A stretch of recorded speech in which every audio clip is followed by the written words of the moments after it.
하나님의 말씀은 고린도전서 6장 19절입니다. 고린도전서 6장 19절. 고린도전서 6장 19절. 19절, 20절 말씀입니다. 다 같이 한 목소리로 읽겠습니다. 고린도전서 6장 19절. 너희 몸은 너희가 하나님께로부터 받은 바 너희 가운데 계신 하나님의 성령의 전인 줄을 알지 못하느냐. 너희는 너희 자신의 것이 아니라 값으로 산 것이 되었으니 그런즉 너희 몸으로 하나님께 영광을 돌려. 20절만 다시 읽겠습니다. 값으로 산 것이 되었으니 그런즉 너희 몸을 하나님께 영광을 돌려라. 아멘. 하나님 중심으로 사는 삶, 오늘 마지막 시간들을 전할 텐데요. 신앙의 핵심은 하나님 중심대로 사는 삶을 말하고 내 중심대로 사는 것이 아니라 하나님 중심대로 산다라는 것은 주님과 친밀히 교제하는 것, 주님과 동행하는 것, 그리고 주님의 일에 우리가 동참하는 것임을 함께 계속 배웠습니다. 이렇게 하나님 중심의 삶을 살 때, 주님과 친밀히 교제할 때 하나님의 새로운 생명의 역사가 우리 가운데 나타나기 시작하는 거예요. 다른 두 부부고 기질도 다르고 성격도 다르고 가치관도 다르고 교육관도 다르고 시댁과 친정을 어떻게 돼야 될지 다 다르지만 다른 두 사람이 하나님 중심으로 살아갈 때, 그 두 사람이 예수님과 친밀히 교제할 때 서로 이해하고 서로 존중하고 서로 사랑하는 역사가 나타나기 시작한다라는 것이죠. 이게 하나님의 새 생명의 역사인 것입니다. 우리는 다 다릅니다. 학벌도 다르고 재산도 다 다르고 우리 생각도 다 다릅니다. 그런데 이 교회 안에서 이렇게 하나님 중심으로 살아갈 때, 주님과 친밀히 교제할 때 성령 안에서 우리가 하나가 되어지고 이 교회를 세우신 하나님의 목적 앞에 모두가 한 마음이 되어서 달려갈 수 있다는 것이죠. 그때 하나님의 새로운 생명의 역사가 이 교회를 통해서 드러나게 될 줄로 믿습니다. 우리가 하나님의 중심으로, 하나님 중심으로 이렇게 살면, 내 중심이 아니라 하나님 중심으로 살면 그 삶 속에서 세 가지의 뚜렷한 게 특징이 나타나요. 첫 번째 뭐냐면 우리의 인생이 하나님의 목적, 하나님의 계획을 위해 산다라는 거예요. 내 인생의 계획, 내 목적이 아니라 하나님의 목적, 하나님의 계획을 위해서. 두 번째는 뭐냐면 그러한 인생과 교회를 하나님이 주도해서 인도해 가세요. 내가 주도해서 가는 게 아니라 하나님 주도권이 하나님께 있는 것입니다. 그리고 세 번째는 그러한 인생들에게 하나님은 하늘의 자원, 땅의 자원을 공급해 주시는 것입니다.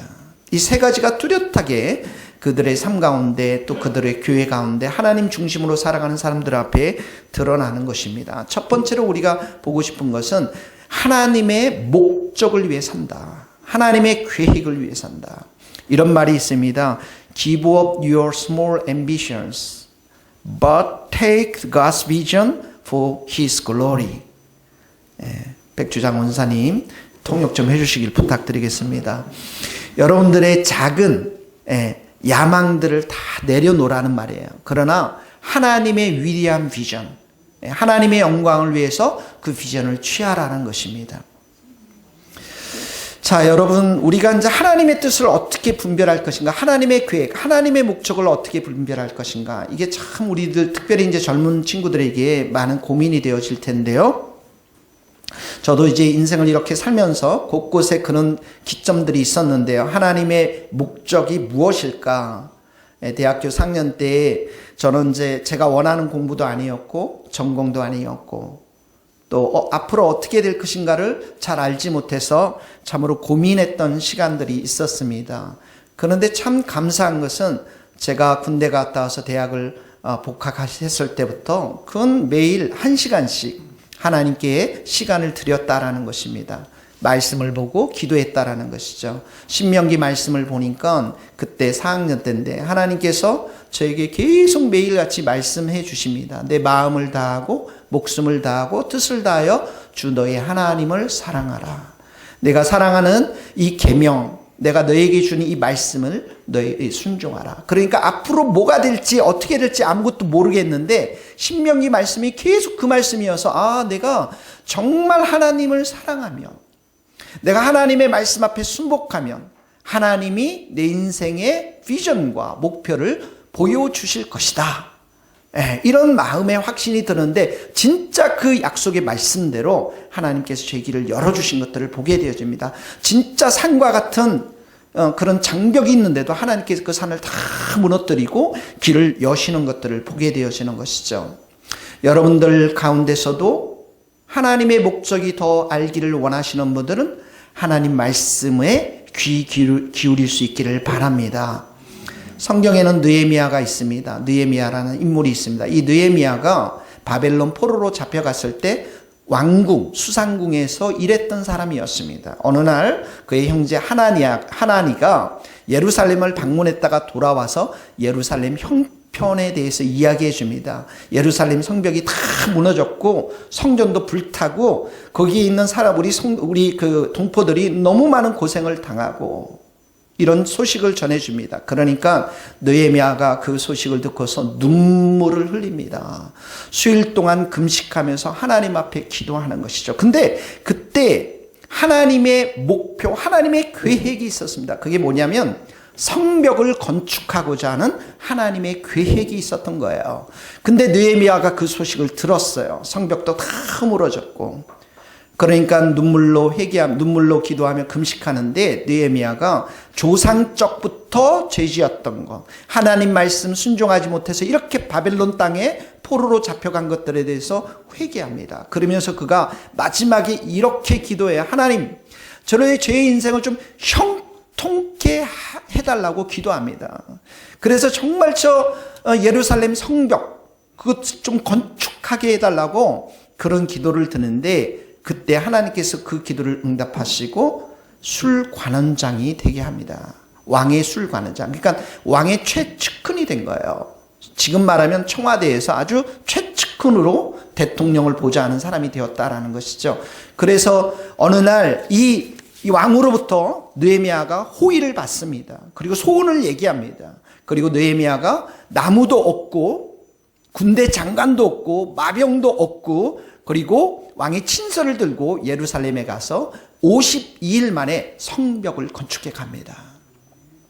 하나님의 계획, 하나님의 목적이 이 성벽 재건에 예루살렘 성벽을 재건하는 데 있었기 때문에 이 느헤미야가 바벨론 궁의 이방 땅의 술관원장으로 있었지만 직업이 그거였지만 그걸 통해서 어떻게 하나님은 하나님의 일을 추구해 가셨다라는 거예요. 여러분들이 일이 있어요. 다 일터가 있습니다. 주부로 또 대학에서 학생으로 가르치는 사람으로 일터에서 중요한 건 이 모든 일들 속에서 하나님이 어떤 계획을 가지고 계신가, 하나님이 어떤 목적을 가지고 계신가, 이것이 너무나도 중요하다라는 것이에요. 하나님은 각각 교회마다 각각의 성도들마다 하나님의 계획과 하나님의 목적을 가지고 계세요. 사람들은 자기의 목적을 세우고 자기의 계획을 세워서 사실은 하나님보다 자기가 더 많이 영광을 받는데 익숙해 있고 그게 보편적으로 살아가는 사람들의 모습입니다. 근데 성도들은 이런 하나님의 계획과 하나님의 목표를 바꿔서 그걸 위해서 달려가면서 하나님께 영광을 돌리는 사람들이 성도들이거든요. 영국에 가니까 축구를 잘하는 친구 있죠. 누구죠? 손흥민이라는 친구. 영국 사람들이 다 알더라고요. 제 친구도 알더라고요. 손흥민 하니까 손흥민이가 축구도 굉장히 잘하지만 손흥민이 늘 보셨어요? 빅 스마일. 아나운서들이 늘 말하는 게 골을 넣고 나면 늘 손흥민은 저렇게 웃는다고. 그러니까 이 손흥민을 향한 제 친한 친구도 알면서 그러면서 찬사와 영광을 이렇게 손흥민한테 돌리더라고요. 얼마 전에 여러분 이번 주에 연예인 한 명이 자살했죠? 왜 자살했습니까? 그 젊은 친구가 수많은 악플을 그게 달았잖아요. 그 연예인에 대해서. 사실 우리는 사람들의 인정, 사람들이 누군가 나를 인정해 줘야만 살아갈 수밖에 없는 사람들인데 부정적인 말, 악플을 거기에 많이 달고 수년 동안 그렇게 살았기 때문에 얼마나 그 마음이 힘들고 어려웠겠습니까? 성경은 우리로 하여금 사람들의 인정, 사람들의 찬사, 사람들의 영광에 너희들이 관심을 갖지 말고 하나님으로부터 인정받는 것, 하나님께 영광을 돌리는데 너희가 관심을 가져야 한다라고 말씀하고 있습니다. 여러분, 예수님하고 바리새인들이 가장 큰 차이점이 뭐냐면 예수님은 하나님, 성부 하나님으로부터 인정받았고 하나님께 영광을 돌렸지만 바리새인들은 사람들로부터 인정과 칭찬을 구했습니다. 이것이 가장 큰 차이점이에요. 여러분들이 신앙생활하고 교회생활했을 때 내가 하나님으로부터 지금 인정을 받고 있는가? 아니면 사람들을 눈을 의식하고 있는가? 거기 한번 노트에 적혀 있는 거 프린트에 함께 읽어보도록 하겠습니다. 요한복음 5장입니다. 너희가 시작. 너희가 성경에서 영생을 얻는 줄 생각하고 성경을 연구하거니와 너희가 영생을 얻기 위하여 내게 오기를 원하지 아니하는도다. 나는 사람에게서 영광을 취하지 아니하노라. 너희가 서로 영광을 취하고 유일하신 하나님께로부터 오는 영광은 구하지 아니하니 어찌 나를 믿을 수 있겠느냐. 바리새인들 열심히 성경 연구했습니다. 그런데 하나님으로부터 인정받고 하나님께 영광을 돌리기 위해서 그런 일을 한 것이 아니라 서로에게 영광을 취했다라는 것은 사람의 인정, 사람의 칭찬을 구했다라는 거예요. 그러니까 여러분 날 너무 인정해주고 칭찬해주면 안 됩니다. 우리 성도들 그렇게 안 해서 저 너무 감사해요. 박석희 권사님이 저를 잘 인정을 안 해요. 할렐루야. 하나님께서 나의 인생에 대해서, 신앙에 대해서 어떻게 생각하실까?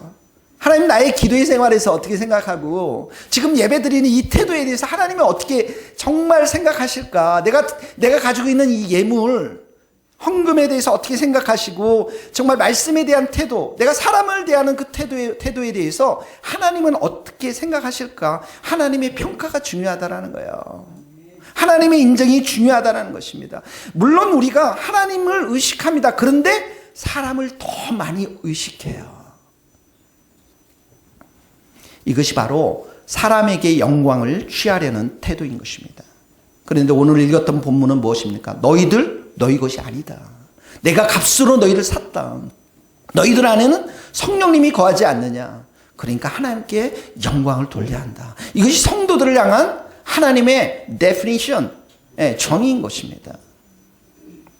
여러분, 예수님은 하나님이 성부 하나님의 목적을 위해 사셨어요. 예수님 뭐라고 말씀해요? 내가 온 것은 섬김을 받으려 온 것이 아니라 섬기려고. 그게 하나님의 목적이었어요. 많은 사람들의 대속물로 바치기 위해서, 드리기 위해서 이 땅에 왔다고 했잖아요. 죄송합니다. 오늘 또 집에 가면 아내한테 한번 듣겠네요. 절 인정하지 않아요. 괜찮습니다, 여러분.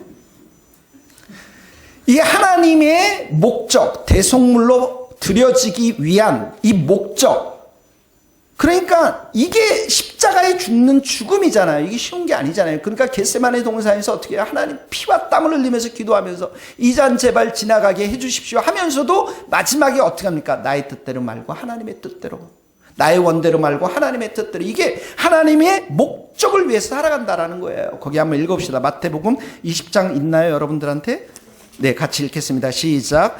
인자가 온 것은 섬김을 받으려 함이 아니에요. 도리어 섬기려 하고 자기 목숨을 많은 사람의 대속물로 주는. 섬김을 받으려 한다라는 것은 예수님의 목적에 불과했지만 우리 인간들의 목적이 있어요, 다. 그러나 예수님께 중요한 건 뭐예요? 하나님의 목적이 더 중요하다는 거예요. 하나님의 목적. 마틴 루터가 1500년대에 오직 의인, 성도가 되는 것은 믿음으로 된다라고 했잖아요. 이때 하나님이 이 유럽 땅을 향한 목적이 있었어요. 그 목적이 뭡니까? 구원이라는 게 너희들 돈으로 사는 구원이 아니다. 구원이라는 게 너희들 선한 행위를 한다고 구원받는 것이 아니란다. 구원이라는 것은 예수님의 십자가를 통해서 구원받는 것이란다라는 그 믿음으로 의롭게 되고 믿음으로 구원받는다라는 하나님의 목표, 계획이 있었던 것이죠. 그러니까 하나님께서 마틴 루터에게 찾아가 주셨고 이신칭의의 말씀을 깨닫게 하셔서 새로운 기독교의 개혁운동을 하나님이 루터를 통해서 이룬 것입니다. 이게 하나님의 목표, 목적이었습니다. 그런데 중요한 건 뭡니까? 루터가 성경을 통해서 그걸 깨달았다라는 거예요. 여러분, 우리 교회가 이제 7년째 다가오고 있어요. 우리 교회 목표가 뭡니까? 하나님이 주신 목표가 뭡니까? 여러분들이 이 목표에 대해서 아직도 정말 우리 교회 부르심에 대해서 계획에 대해서 아직도 무슨 소리 하고 있는지 모른다. 스코틀랜드에 왜 가야 되고 이런 소리를 모른다라고 하는 것은 여러분들이 말씀과 기도 생활에 저와 함께 충실하게 가지 못했다라는 증거이기도 합니다. 하나님은 우리 교회를 통해서 말씀과 찬양과 기도의 지부를 세워나가기를 원하십니다. 이 교회는 요한계시록 위에 세워진 교회이고, 그리고 이 땅에 우리가 정말 예배하는 성도, 예배의 집이 되어서 복음을 전하는, 전도하고 선교하는 교회로 세우기 위해서 이 교회를 만들어 주신 거예요, 여러분. 제가 벌써 30년 이상 목회를 사역을 했는데 이게 제 머릿속에서 나왔겠습니까? 어떻게 그런 일들이 나올 수가 있겠습니까? 하나님은 한 사역자들을 이렇게 인도해 가면서 그에게 많은 것들을 말씀을 통해서 깨닫게 해주셔요. 눈들을 열어주시고. 그래서 우리 교회가 이렇게 말씀의 집, 찬양의 집, 기도의 집을 추구해 가고 세상을 향해서 전투하는 교회로 서나가면서 최근에 하나님이 주신 게 뭡니까? 하나님 중심대로 사는 것. 하나님과 친밀하게 교제하는 것. 주님과 동행하며 살아가는 것. 여기 이것이 얼마나 중요한 것인가를 하나님이 가르쳐 주시는 거죠.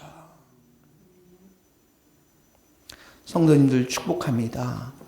여러분의 작은 야망을 다 내려놓고 하나님의 목적, 하나님의 계획 앞에 헌신할 수 있는 여러분들 되시기를 예수님의 이름으로 축복합니다.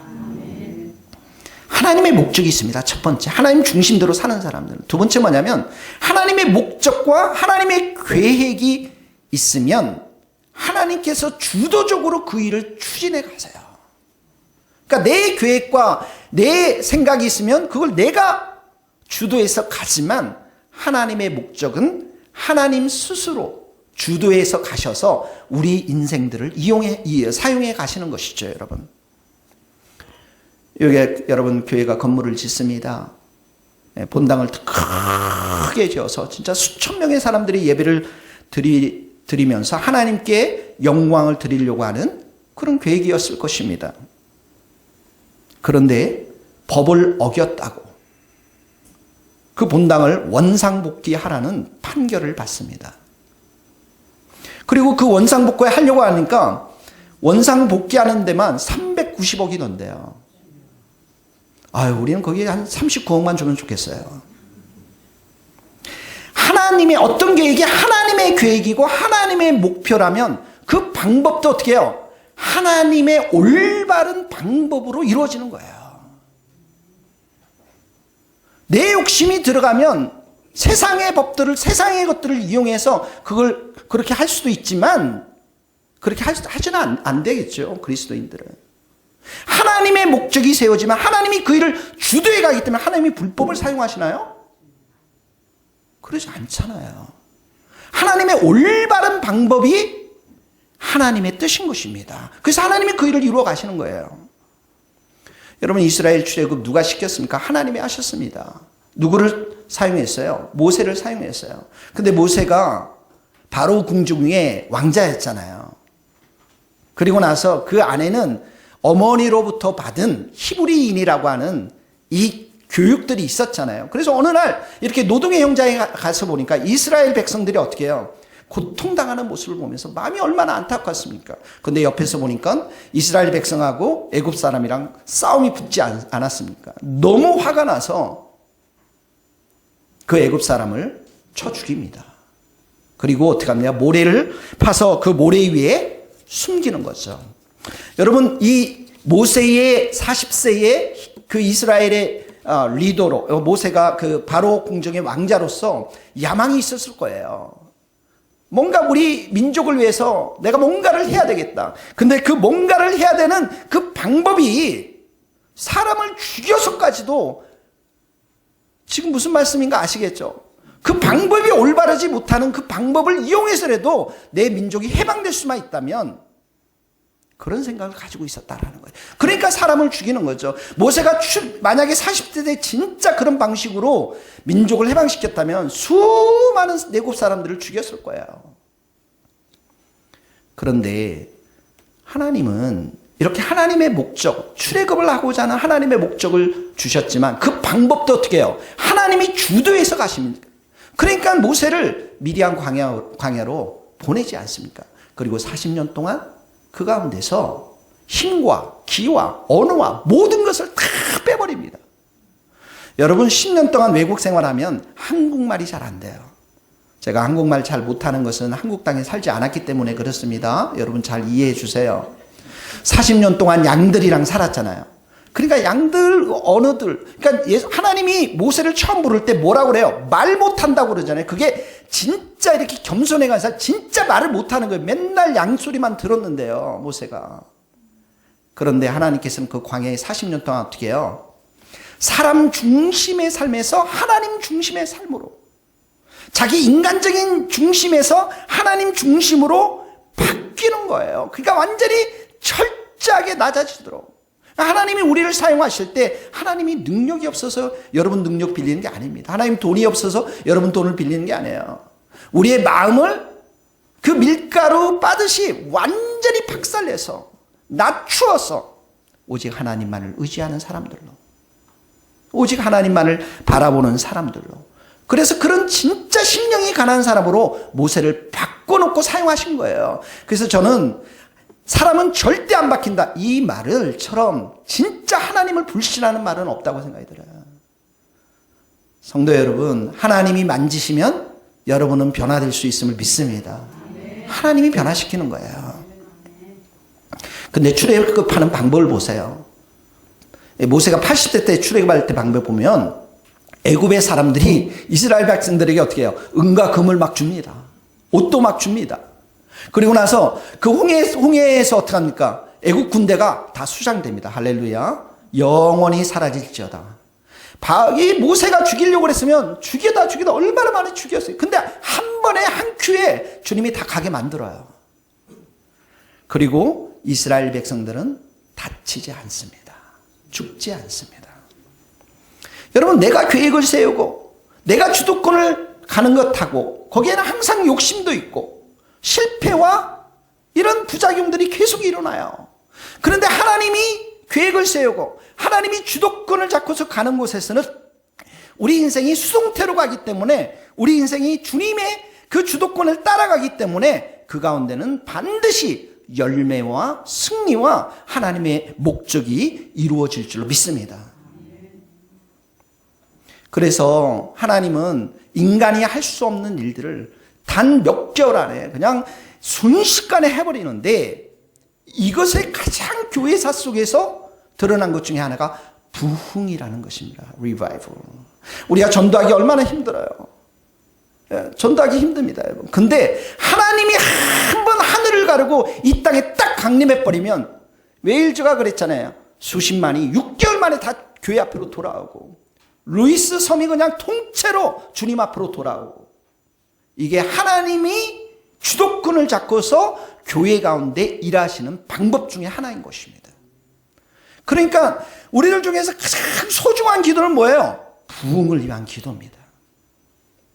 스코틀랜드에는 부흥이 많이 일어났어요, 교회사 속에서. 그래서 스코츠 목사님이나 그 교회도 늘 부흥을 위해서 기도합니다. 인천에 가면 요즘 이제 많이 여러분 성도님들도 설교를 들어서 많이 이름도 알겠지만 박보영 목사님 계십니다. 지금은 은퇴하셔서 이제 마가의 다락방 거기에서 기도원 집회를 하시는 목사님이신데 13년 동안 노숙자들과 청소년들과 함께 지내면서 사역을 하셨다고 그러는데 저는 정말 상상을 못해요. 그래서 우리 아내가 이분 설교를 들어봐 했을 때 박보영 목사님이 설교를 들어보라면 가슴이 벌렁벌렁거려요. 저하고 삶이 너무나 차이 나기 때문에 사실은 그래요. 그 어려운 사역들, 노숙자들과 함께 먹고 자고 지내고 폭력을 당하고, 대소변을 거기서 다 보는 사람들과 함께 자면서 그런 시간들을 보내셨는데, 폭력을 당하면서 그런 시간을 보내셨는데, 어느 날 하나님께서 목사님께 나타나셔서 내가 다 보았다. 내가 다 보았다. 이제 내가 너와 함께 할 것이다. 물론 과거에 13년 동안 하나님께서 함께 하셨죠. 근데 이제 함께 하셨다라는 하나님께서 진짜 주도권을 잡고서 목사님이 목회하는 그 목회 현장, 교회에 부흥을 주시겠다라는 말씀이에요. 그 말씀 이후로부터 교회에 사람들이 몰려오기 시작했던 것이죠. 여러분, 하나님께서는 이렇게 목사님을 통해서 교회를 세우겠다는 목표를 가지셨고, 13년이 지난 이후에 하나님의 방법으로 하나님의 주도권을 가지고 그 교회에 찾아왔을 때 그 교회가 크게 성장하고, 목사님이 한국교회에서 그래도 목회자의 가장 아름다운 모습 중에 하나를 지금 보여주고 있고 영향력을 미치고 있다고 저는 믿습니다. 하나님이 우리 가운데 행하셔야 돼요. 하나님이 이 교회 가운데 행하셔야 돼요. 하나님이 여러분 마음대 행하셔야 되고, 하나님이 내 마음 가운데 주도권을 쥐고서 행하셔야 돼요. 이상희 목사가 하는 게 아닙니다. 이경성 권사님이 하는 게 아니에요. 폴이 하는 게 아닙니다. 하나님이 우리들 가운데 오셔서 행하셔야 돼요. 주도권을 잡고 행하셔야 돼요. 그러면 우리로서는 어떻게 해요? 부단히 주님 앞에 주님만을 의지하며 기도하며 순종의 삶을 살아가야 되는 것이죠. 거기 한번 읽어봅시다. 빌립보서 말씀입니다. 2장 13절, 너희 안에서 시작. 너희 안에서 행하시는 이는 하나님이시니 자기의 기쁘신 뜻을 위하여 너희에게 소원을 두고 행하게 하시나니. 하나님은 여러분 절대 주권자의 하나님이십니다. 그래서 하나님이 하나님의 기쁘신 뜻을 위해서 주도권을 잡고 나아갈 때 사람들의 마음도 환경도 다 뒤집어 엎는 거예요. 우리의 느낌이나 우리의 생각이 중요한 게 아니에요. 우리 교회가 조그맣고 여기 별별로 없는 사람들 별이 다 없어요. 우리는 옆에 사람들 보면서 그게 중요한 게 아니라 지금도 정말 살아계셔서 우리 인생의 주도권을 쥐고서 교회의 주도권을 쥐고서 가시기를 원하시는 그 하나님을 우리가 진짜 믿음의 눈으로 바라보며 신앙생활을 하고 있는가, 이게 중요한 것이라는 거죠. 여러분, 하나님이 주도권을 이렇게 행사하실 때 보면 성도들로 하여금 성경을 보게 하세요. 성경 말씀을 펼쳐들게 합니다. 그 말씀을 감동시키고 삶 속에서 자꾸만 말씀 앞에 순종하라는 성경 말씀에 대한 훈련을 시키세요. 하나님이 주도권을 짚고 가실 때 여러분들에게 기도하게 하십니다. 기도하게 하셔서 그 소망, 그 하나님 앞에의 소망들을, 하나님의 목적들을 이루어가도록 열망하는 마음을 주세요. 그리고 하나님께서는 그런 사람과 교회들에게 상황과 환경의 문을 열어주십니다. 그래서 이 세 가지, 말씀과 기도와 상황을 잘 봐야 되는데, 하나님은 박보영 목사님께 13년, 모세에게는 40년이 걸렸어요. 저는 몇 년 걸릴까요? 저는 몇 년 걸릴 것 같아요? 우리는 모릅니다. 그냥 하나님께서 우리를 이곳에 불러주셨고, 우리를 이곳에 불러주셔서 기도하게 하시고, 오늘도 말씀 듣게 하시고, 이런 시간들을 갖다 보면 하나님께서 찾아와 주셔서 우리 가운데 일해 주실 줄 믿습니다. 1800년도에 영국의 브리스톨에 조지 뮬러라고 하는 우리 목사님이 계셨잖아요. 당시에 사람들이 믿음이 점점 약해지고 기도하지 않고 하나님의 신뢰하지 않는 시대가 점점 더 가는 시대에 하나님은 이 뮬러에게 기도하도록 인도해 주셨습니다. 그래서 이 뮬러의 마음 가운데 내가 하나님을 향해서 기도하면서 하나님이 내게 응답하는 그 하나님인 것을 체험하고자 하는 그런 소망들이 있었어요. 그래서 시편의 81편 10절 말씀을 놓고 기도했는데 내 입을 크게 열라 내가 채우리라. 따라해 봅시다. 내 입을 크게 열라 내가 채우리라. 김진양 원사님 죄송한데 저 좀 에어컨 좀 틀어주세요. 그래서 이 뮬러 목사님이 사람들에게 절대 이렇게 저기 하지 않고 알리지 않고 오직 믿음으로 오직 기도로 하나님 앞에 은혜를 구하며 나아갑니다. 조지 뮬러의 목사님의 책을 보면 자신의 인생에 있어서 실패했을 때 몇 가지가 나오는데 첫 번째 뭐냐면 하나님과 친밀한 교제가 일어나지 않을 때, 주님과 내가 동행하지 않을 때, 그리고 두 번째는 하나님 말씀보다도 사람의 의견을 더 존중했을 때, 세 번째는 하나님께서 말씀을 깨닫게 하시고 성령님께서 그 깨닫게 하신 말씀을 믿음으로 기도하지 않고 인내하지 못했을 때 자기 인생 가운데 실패가 있었다고 합니다.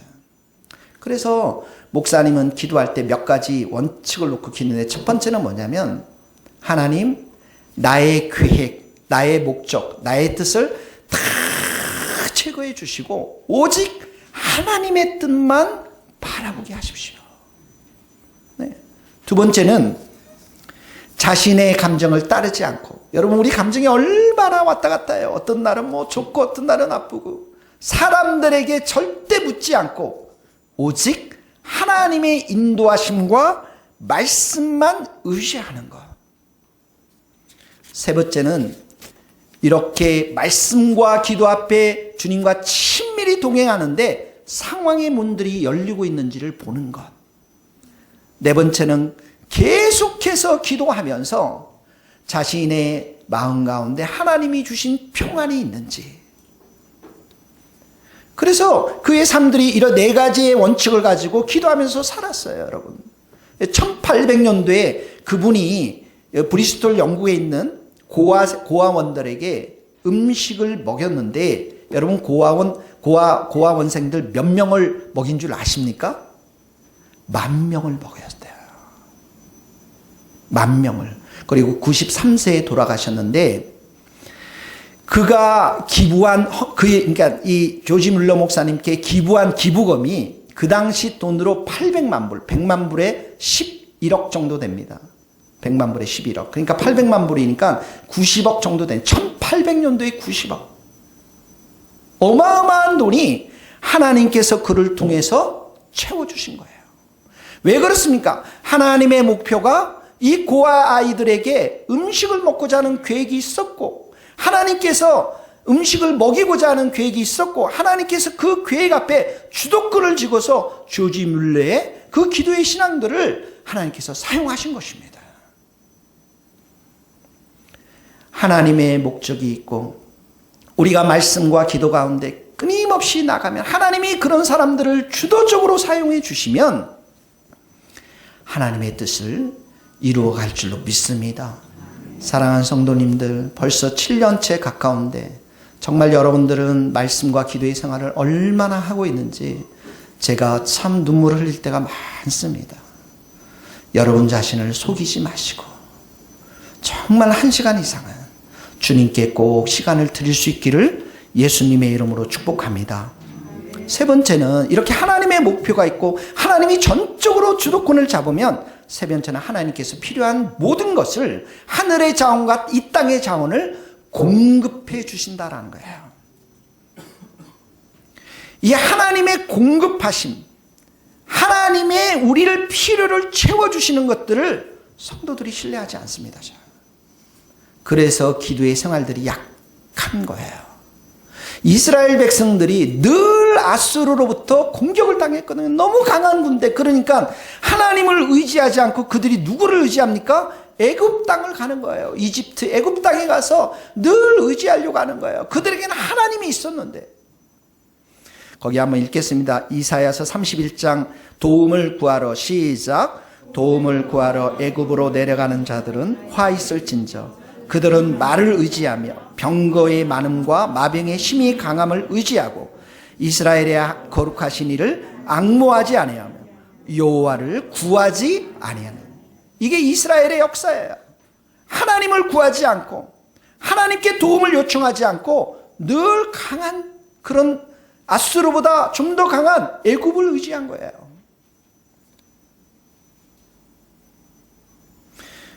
여러분, 우리의 삶이 위기가 있습니다. 재정적 위기가 있다고 생각이 듭니다. 누굴 찾아가야 됩니까? 하나님을 찾아가야 돼요. 관계 속에서 내가 관계가 파괴되었어요. 자녀와의 관계도 파괴되었고 사람들의 관계도 좋지 못합니다. 그 관계 속에서 내가 심지어 억울한 일도 당했습니다. 그럼 누굴 찾아가야 됩니까? 하나님을 찾아가야 돼요. 내 앞길이 캄캄해요. 내가 어떻게 될지 몰라요. 내 미래가 불투명합니다. 누굴 찾아가야 돼요? 도대체 내가 누구와 결혼해야 됩니까? 정말 모르겠어요, 여러분. 그래서 어떤 여학생은 너무너무 외로워서 하루 종일 떼굴떼굴 굴면서 울었다는 거예요. 하나님 찾았다는 거죠. 왜 그렇습니까? 하나님이 우리의 필요한 모든 자원을 다 가지고 계세요.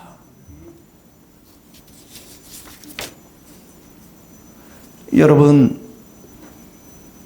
우리가 스코틀랜드를 갈 때도 보면 하나님께서 50일 기도에 가기 전에 그 땅을 위해서 기도하게 하셨잖아요. 은혜를 주셨잖아요. 사람도 예비시켜 주셨잖아요. 재정도 우리 권사님들을 통해서, 또 교회를 통해서, 또 여러분 스스로의 재정들, 그 모든 것도 하나님이 다 예비해 놓으시지 않았습니까? 그리고 우리가 그 땅을 가서도 보니까 그 교회에서 기도하는 성도들 우리가 만나지 않았습니까? 기도하고 찬양하고 예배드리면서 진짜 동성애로 황폐하고 술과 알코올과 마약으로 죽어가는 그 땅을 하나님께 올려드리면서 하나님의 충만한 은혜를 경험하지 않았습니까? 우리가 하나님의 이 계획에 동참하면 하나님이 필요한 모든 것들을 영적인 것, 육적인 것, 하늘의 자원, 이 땅의 자원을 다 공급해 주실 줄 믿습니다. 어떤 사람은 병거를, 어떤 사람은 말을 의지하나 우리는 여호와 우리 하나님의 이름을 자랑하리로다. 왜 그렇습니까? 하나님을 의지하니까, 하나님께 기도하니까, 하나님의 도우심과 은혜들을 경험하면서 하나님을 자랑하는 것이죠. 예수님도 아주 철저하게 하나님의 자원만을 의지했습니다. 하나님의 자원, 하나님이 필요한 것들을 공급하시는 것들에 대해서 하나님만을 의지했습니다. 초막절이 다가왔는데 형제들이 예수님께 그랬어요. 나사렛에서, 이 시골 동네에서 당신이 이렇게 있으면 어떻게 했느냐, 빨리 예루살렘에 가서 뭔가 좀 두각을 나타내야 되지 않겠느냐, 유명한 사람이 돼야 되지 않겠느냐, 그러니까 당신의 자원으로 당신 스스로 노력해서 뭔가를 좀 보여줘야 되지 않겠느냐, 이런 말입니다. 뭔가 좀 출세해야 되지 않겠느냐, 유명한 선지자로 당신이 등극해야 되지 않느냐. 근데 예수님 뭐라고 말씀하시냐면 내 때가 아직 이르지 아니했다. 그 말은 아직 하나님이 내 때를 정하는 그 때가, 하나님이 공급하시는 영적인 권세를 가지고 사역할 때가 아직 안 됐다라는 거예요. 그거 같이 읽겠습니다. 초막절이 가까운지라, 요한복음 7장 시작. 초막절이 가까운지라 그 형제들이 예수께 이르되 여기를 떠나 유대로 가소서, 스스로 나타나기를 구하면서 묻혀서 일하는 사람이 없는 이 일을 행하려거든 자신을 세상에 나타나소서. 이는 그 형제들까지도 예수를 믿지 아니하니라. 예수께서 이르시되 내 때는 아직 이르지. 예수님을 잘 믿지 아니하면 자꾸만 내 때를 내가 스스로 만들려고 그래요. 내가 스스로 유명해지려고 그러고. 근데 예수님은 뭐라고 그랬어요? 내 때가 아직 이르지 않았다. 지금은 하나님 앞에 더욱더 의지하고 더 기도하는 시간이라는 것입니다. 나의 영혼아 오직 잠잠히 하나님만 바라라. 물은 나의 소망이 그로부터 나오는도다. 철저하게 하나님만을 의지하는 것입니다. 특별히 여러분의 인생, 또 우리 교회 가운데 하나님의 계획을 우리가 정말 경험하고 하나님의 자원을 우리가 경험하려면 하나님께서 베풀어 주시는 영적인 자원, 영적인 양식, 말씀을 매일매일 매일매일 공급받아야 돼요. 매일매일. 예수님도 사역을 하실 때, 말씀을 선포할 때 자신의 말로 한 것이 아니라 하나님이 주신 그 말씀을 선포했다라고 말씀하고 있어요. 하나님이 주신 그 명령들을 선포했다라는 것이에요. 같이 읽겠습니다. 거기도 함께 지금 예레미야 23장 말씀은 이스라엘 백성들이 하나님의 말씀, 특히 선지자들이 하나님의 말씀을 공급받지 못하고 자기 말대로, 자기 생각대로 했던 것을 말씀하고 있습니다. 같이 읽겠습니다. 시작. 만군의 여호와께서 이같이 말씀하시되 너희에게 예언하는 선지자들의 말을 듣지 말라.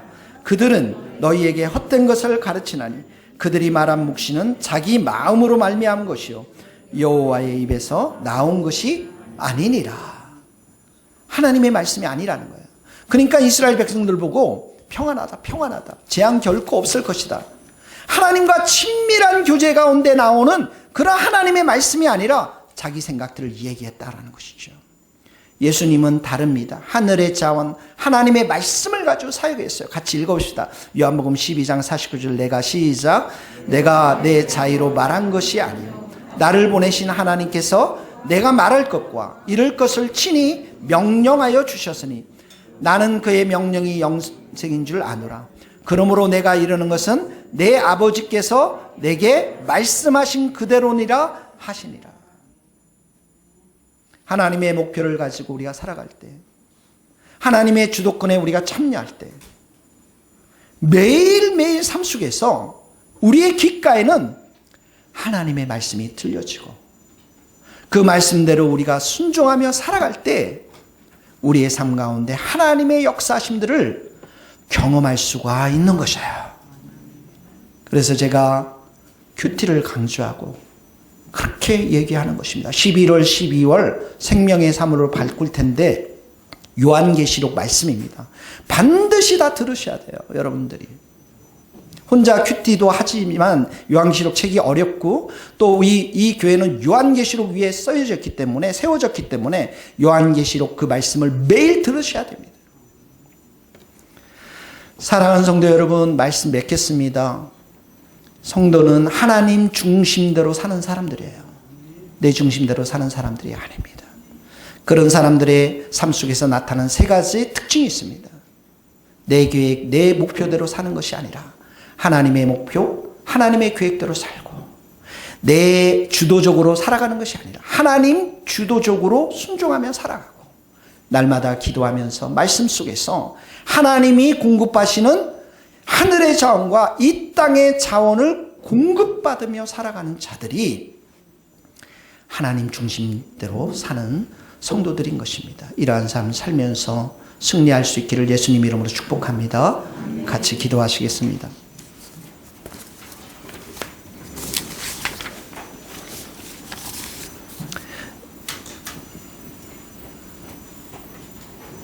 이 시간에 여러분 자신의 삶을 좀 돌이켜 보시기를 원합니다. 여러분은 어떤 목표와 어떤 계획을 위해서 살아가고 있는지, 하나님의 목표인지 나의 목표인지, 또 하나님이 주도권을 쥐고서 여러분의 인생을 살고 있는지, 아니면 내가 내 삶의 주도권을 잡고 살고 있는지, 날마다 기도하면서 말씀과 기도를 통해서 하나님이 베풀어 주신 그 자원들을, 하늘의 자원, 이 땅의 자원들을 내가 공급받으며 살고 있는지 여러분들을 돌이켜보고, 그러지 못한 자들을 이 시간 회개하며 주님 앞에 간절히 기도하고, 특별히 여러분들 책상 앞에 이름이 적혀 있는 분들은 그분들을 위해서, 그분들이 예수 믿고 구원받을 수 있도록 이 시간 같이 한 목소리로 기도하시겠습니다.